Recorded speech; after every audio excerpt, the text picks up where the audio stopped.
Hello and welcome back to Sydling Village Hall, and I have two more ways to use wild garlic, which is still in season.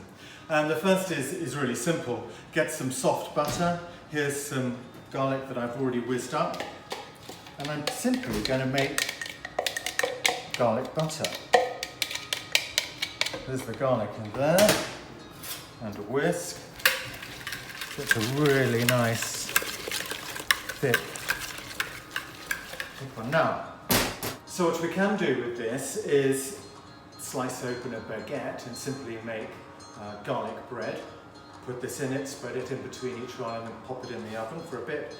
But instead, what we're going to do is we're going to make a garlic butter roll.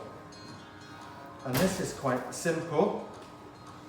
You get a piece of cling film, put it on your work surface,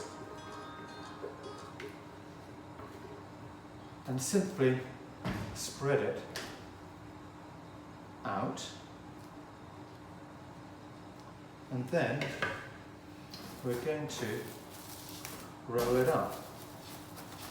So just kind of do it roughly to begin with, and then pull that over and peel that back a little bit, and then roll that over, and then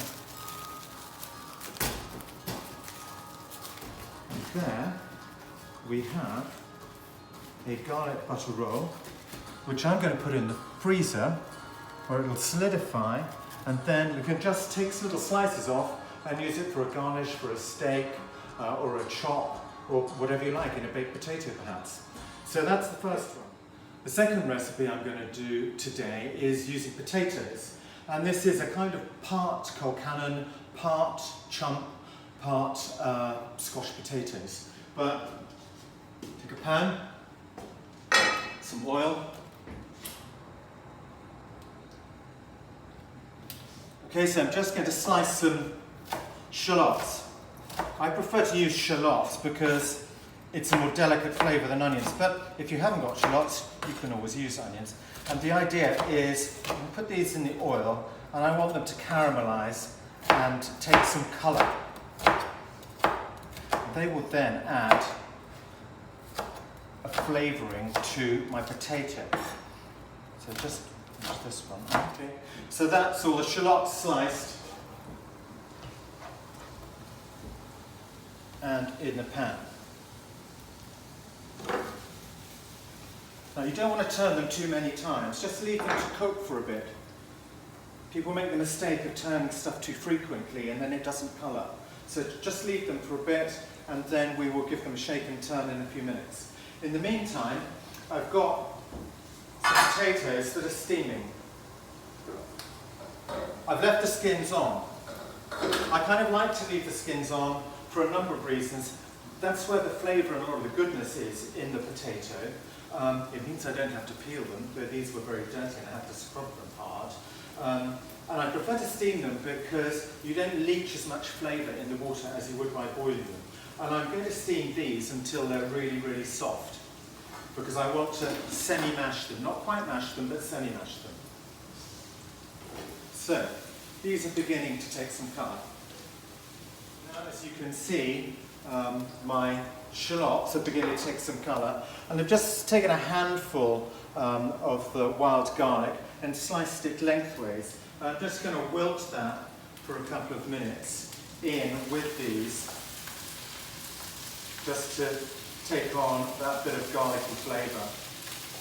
Just wilt them down. Meanwhile, my potatoes are done, and I'm simply going to tip them into a bowl and add some knobs of butter. These will then melt as the potatoes cool, because actually I need the potatoes to cool because they're too hot to work at the moment. Okay, so I'm just going to mix in.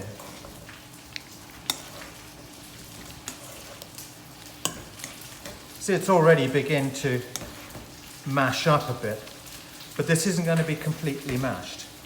You could, if you want, add some cheese into this at this point and make it into a kind of gratin. Meanwhile, these are wilting nicely, and my shallots are caramelised. So I'm just going to take those off the heat now. They'll continue to cook a little bit as the pan cools down. But again, they're too hot for me to work with at the minute, so I'm just going to leave them to cool. Okay, so my potato is now cool enough to handle. I'm just going to season it with some salt and pepper.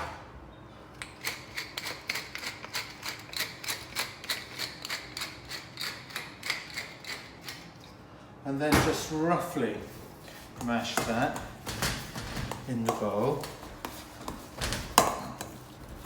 Comes that. So the skins are still there. And then add in the shallots and the wilted wild garlic. And give that a stir around and amalgamate all that together. As I say, it's a kind of mixture of a potato champ and cold cannon and whatever, but anyway. So what I'm going to do now, and you'll need some greaseproof paper for this, is to make them into little rounds. And this is the one I've got, but you can have them deeper or wider, however you like it, and then just put some into the form.